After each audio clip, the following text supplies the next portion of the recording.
Good morning, good afternoon para sa lahat ng aking followers and subscriber. Friends,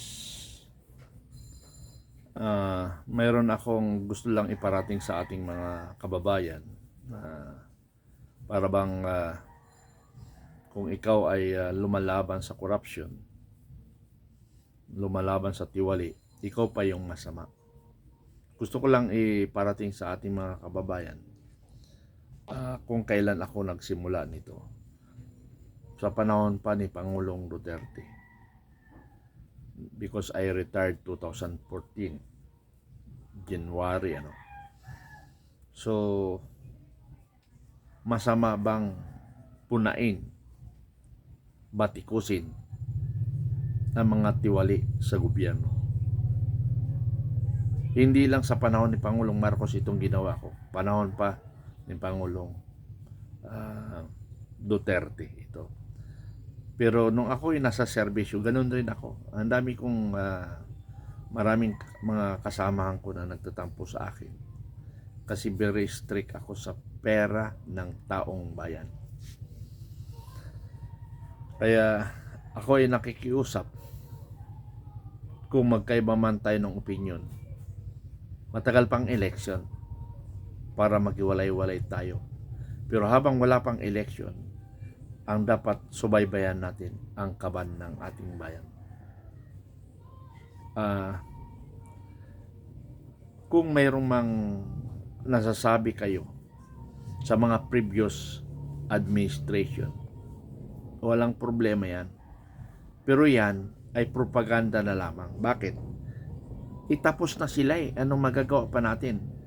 Unless na yan ang panawagan natin kay Pangulong Marcos na lahat ng mga tiwali sa mga nakarang administrasyon imbestigahan, hindi propaganda.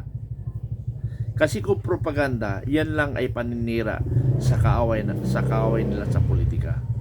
Ang mas magandang gawin ng gobyerno ngayon, ang previous administration, investigation, hindi paninira. Yun yung hiling ko. Pero ngayon kasi, administration, talagang sisirain mo, babanggain mo through social media or mainstream media because sila yung may hawak na poder. Kaya nilang itago ang mga sekreto, kaya nilang ibulgar ang mga kalaban nila. So ibig sabihin, ang tingnan natin yung nakaupo kasi magtatago sila ng sekreto. Yung mga previous, mga kaibigan, ay kayang gawin nila bendalo. Kaya nilang gumawa ng mga gawa-gawang akusasyon katulad ni Senador Marcolita, former Congressman Defensor. But anyway, nasa kaso na yan, katulad ng impeachment. Wag na natin pakialaman yung impeachment. Kasi naka-impeach na ongoing impeachment si Sara Duterte. Now, kung mapatunayan, wala tayong magagawa. Because that is true. Pero that is a political exercise. What is political exercise? Meaning, in short, magsisiraan lang sila. Okay? So gusto ko iparating sa inyo yung ginawa ko na gusto kong basahin sa harap ninyo para at least mabawas-basan yung galit niyo sa akin. Okay, ito ang tanong ko sa aking Facebook. Naka-Facebook rin ito kaya lang nakasulat. Bihira lang yung nagbabasa. Gusto nyo laging nanonood. Okay. Ito yung ginawa ko. May tanong ako sa taong bayan. Masama ba ang paglaban sa korupsyon at komunista sa ating bansa? To all my followers, relatives and friends, fellow Filipinos, I am actively advocating against corruption and communism because I believe that both can treat the peace and stability future of our country. But If you disagree with my advocacy, I would like to ask you sincerely, what should be our solution to these two problems? How can we eliminate them or at least minimize their impact on our nation and our people? As a former officer of the Armed Forces of the Philippines, fighting for security and welfare of our country became deeply rooted in my mindset. After my retirement in December 2013, I asked myself question, what can I still contribute to my country before I leave this world?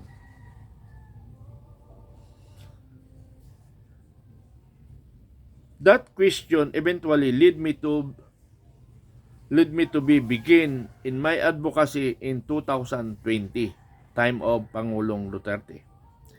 During the pandemic, because of my position in advocacy, some may want to label me as a DDS. Let me make my position clear. I Marcos loyalist, not to junior, but to senior. By my support is based on my own principled beliefs and understanding of our country history. If there are times when our views or objectives happen to align, particularly in fighting corruption, that does not mean I have abandoned my own principles. I believe that it choosing between two difficult choices, we should believe is the lesser evil over than the greater evil, while continuing to seek better solution for our country. At the end of the day, political labels should not divide us from a common responsibilities. As a Filipinos, we may have different beliefs, political affiliation, representative, but I believe we can still share one common goal. A better, a better, safer, or more peaceful and more prosperous Philippines. We, if we truly love our country and our people, I believe we share the same sentiment. I love the Filipino people. That's why I continue to fight for the Filipino people. Maraming salamat. Okay. So, yan yung aking prinsipyo na isinulat ko na sana naman tayo ay magkaisa para sa ating bayan. Huwag tayong kumampi o sumang-ayon na hindi naayon sa tamang pamaraan, tamang pamalakad. Labanan natin ang mga nangyari sa ating bansa. Now, masakit man na sabihin natin na bakit ngayon ka lang o ngayon lang nangyari sa panahon ni Marcos. Because ito ang the worst administration during my life, during my time. Ito yung nakita ko na the worst talaga. So, mga kababayan kong Pilipino, humihingi ako ng tawad sa inyo kung kayo man ay naniniwala kay Bongbong Marcos sa ating Pangulong Marcos. Ako, wala na akong tiwala, wala na akong tiwala. Kung kayo mayroon pa man, I will respect. Dahil yun ang paniniwala nyo. Sa akin, hindi na ako naniniwala. Kasi nanggaling na ako sa Marcos. We are part of the inner circle of Marcos sa campaign period. Alam ko ang napag-usapan at alam ko ang naging programa na hindi natupad because of mga personal. Parang gumaganti nga ang Marcos. Pero ito lang Marcos Jr. kasi yung actually mabait ang ating Pangulo, nadidiktahan lang ng isang demonya ang siyang nagpapatakbo sa ating bansa. Kaya humingi ako ng tawad sa inyo na hindi niyo ako pwedeng mapabago ng aking kaisipan. Marami akong narinig sa aking mga kasamahan, bakit ganun si Colonel Mitran dati? Bakit ganun si Bukay? Bakit hindi niyo mapagsabihan? Hindi niyo kaya akong pagsabihan kasi prinsipyo ko ito. Advokasya ko ito na hindi pwedeng mabago habang ako ay nabubuhay at hanggang kamatayan ko dadalhin itong aking prinsipyo. Maraming salamat.